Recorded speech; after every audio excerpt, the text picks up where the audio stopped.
গদিতে থাকা অবস্থায় ওবায়দুল কাদের আওয়ামী লীগের সাধারণ সম্পাদক সাহেব বলেছিলেন তার দলের লোকদেরকে যে কোনো মূল্যে গদি টিকিয়ে রাখতে হবে। যদি গদি চলে যায়, চলে যাওয়ার প্রথম 2 দিনে 5 লক্ষ আওয়ামী সন্তানকে হত্যা করা হবে।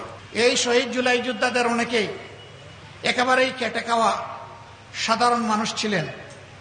আপনারা দোয়া করবেন, তাদের শতাধিক পরিবারের দায়িত্ব একটা দ্বীনি সংগঠন, রাজনৈতিক সংগঠন বাংলাদেশ জামাতে ইসলামী গ্রহণ করেছে। মাসের 1 তারিখ তাদের দেওয়া অ্যাকাউন্ট অনুযায়ী তাদের অভিভাবক জীবনে বেঁচে থাকা অবস্থায় যে রুজি হতো তার চাইতে সামান্য আরো একটু যোগ করে তাদের অ্যাকাউন্টে 1 তারিখ সেটা পাঠিয়ে দেওয়া হয়। আমাদের স্পষ্ট বক্তব্য, অতীতের বস্তা পচায় ধারায় নতুন কোনো নির্বাচন চাই না এবং এমন কোনো নির্বাচন আমরা মেনেও নেব না। আমরা প্রবাসীদের ভোটাধিকার চেয়েছি। এই আন্দোলন, এই বিপ্লব, এই অভ্যুত্থান আমরা একা করি নাই। আমাদের প্রবাসীরা সমান কৃতিত্বের দাবিদার।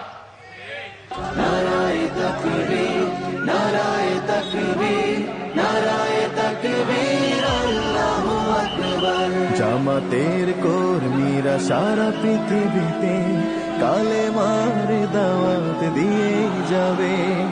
জামাতের কর্মীরা সারা পৃথিবীতে কালেমার দাওয়াত দিয়ে যাবে। কোরআনের আলোকে সমাজ বিনির্মাণ, কোরআনের আলোকে সমাজ বিনির্মাণ, হাজার জুলুম বাধা উতরে যাবে। জামাতের কর্মীরা সারা পৃথিবীতে কালেমার দাওয়াত দিয়ে যাবে। জামাতের কর্মীরা সারা পৃথিবীতে কালেমার দাওয়াত দিয়ে যাবে।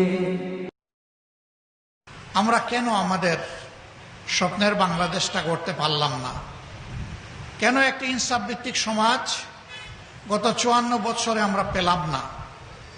উত্তর একটাই, একটা সম্পদের অভাবের কারণে আমরা এটা পারিনি। এটি হচ্ছে চারিত্রিক সম্পদের অভাব। এই চারিত্রিক সম্পদের অভাবের কারণেই আমরা দেশ গড়তে পারিনি। যারাই যখন দেশের দায়িত্বে গিয়েছেন দেশ পরিচালনার জন্য, তারা প্রথমে চিন্তা করেছেন আমার সুবিধাটা কোথায়, এরপরে চিন্তা করেছেন আমার দলের সুবিধা কোথায়। এই 2 সুবিধা মিটাতে গিয়ে তারা হাঁপিয়ে উঠছেন।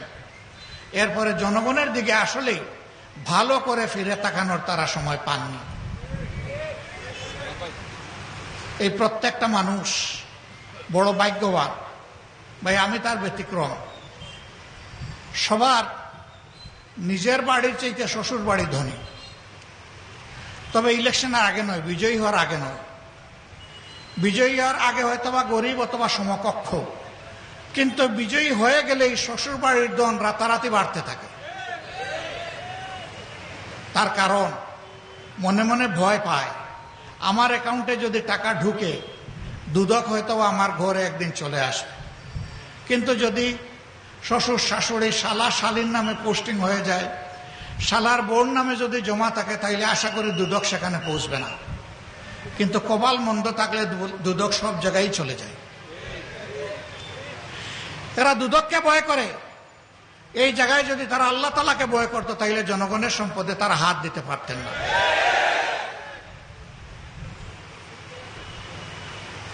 15.5 বছর এই দেশ থেকে বিপুল পরিমাণ অর্থ বিদেশে পাচার হয়েছে। বাংলাদেশ ব্যাংকের হিসাব মতো এর পরিমাণ হচ্ছে 26,58,000 কোটি টাকা। বাংলাদেশের বার্ষিক বাজেটের 5 গুণ। এই টাকা যদি বাংলাদেশের ভিতরে থাকতো, তাহলে বাংলাদেশ আজকে কোথায় চলে যেত? এ মাসেই গিয়েছি চীন সফরে, এপ্রিলে গিয়েছিলাম ইউরোপে। সবার একই কথা, তোমাদের দেশে যদি একটা জিনিসের উপর তোমরা বিজয় অর্জন করতে পারো, তাহলে তোমাদের দেশ বদলাতে 20 থেকে 25 বছরের বেশি সময় লাগবে না। একই কথা। আমরা জিজ্ঞেস করেছি, আমাদের তো একটা অবজারভেশন আছে, তোমাদেরটা কি? বলেছে এটা দুর্নীতি, দুর্নীতি এবং দুর্নীতি।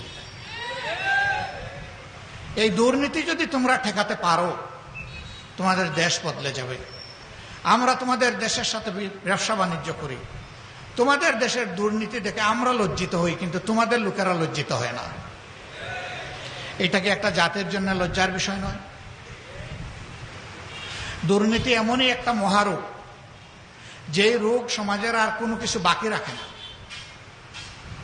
এই দুর্নীতির কারণেই সমাজে সন্ত্রাস হবে, দুর্নীতির কারণেই লম্পটরা লাম্পট্য করে টাকার বিনিময়ে রেহাই পেয়ে যাবে, দুর্নীতির কারণে নিরীহ মানুষকে স্লটার করে জবাই করার পরে সে বেঁচে যাবে তার টাকা পয়সা দিয়ে। এই দুর্নীতির বহু রূপ আছে। মানুষ মনে করে শুধুমাত্র ঘুষ আর চাঁদা, এই দুইটাতেই বোধহয় দুর্নীতি। না, অবশ্যই এই দুইটা বড় মাত্রার দুর্নীতি, কিন্তু এর বাইরে আরেকটা বড় দুর্নীতি আছে, এটা হচ্ছে বুদ্ধিভিত্তিক দুর্নীতি। বুদ্ধি দিয়ে জনগণকে ঠকিয়ে, জনগণকে ঠেকিয়ে নিজের কপাল গড়ার বুদ্ধি। এটা তারাই করতে পারে সত্যিকার অর্থে দেশ এবং জনগণের প্রতি যাদের দায়বদ্ধতা নাই, ভালোবাসা নাই, মায়া নাই। তারা কারা? তারা আকাশে মেঘ দেখলে যারা দেশ থেকে পালায় যায় তারা।